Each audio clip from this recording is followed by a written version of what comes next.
2011ஆம் ஆண்டு முதல்வராக ஜெயலலிதா பதவி வகித்த போது அமைச்சர்களாக இருந்த பன்னீர்செல்வம், நத்தம் விஸ்வநாதன், முனுசாமி, வைத்திலிங்கம் ஆகிய நால்வர் அணியை அவர் உருவாக்கினார்.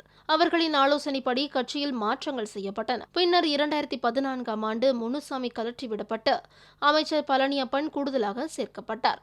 2016இல் நடந்த தேர்தலில் விஸ்வநாதன், வைத்திலிங்கம் இருவரும் தோல்வியடைந்ததால் அந்த அணியில் பன்னீர்செல்வம், திண்டுக்கல் சீனிவாசன், தங்கமணி, எடப்பாடி பழனிசாமி ஆகியோர் இடம்பெற்றனர். சசிகலாவின் நெருக்கடியால் முதல்வர் பதவியை ராஜினாமா செய்தேன் என பன்னீர் அறிவித்ததை அடுத்து நால்வர் அணியில் இடம்பெற்றிருந்த முனுசாமி முதல் நபராக ஆதரவு தெரிவித்தார்.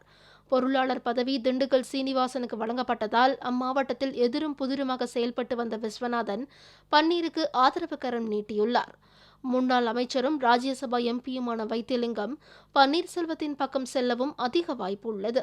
இந்த நிலையில் முன்னாள் சபாநாயகர் PH பாண்டியன், ராஜ்யசபா MP மைத்ரேயன் ஆகியோரும் ஆதரவு அளித்துள்ளனர். மேலும் தீபா அணியை சேர்ந்த பலரும் பன்னீருக்கு ஆதரவு அளிக்க துவங்கியுள்ளனர்.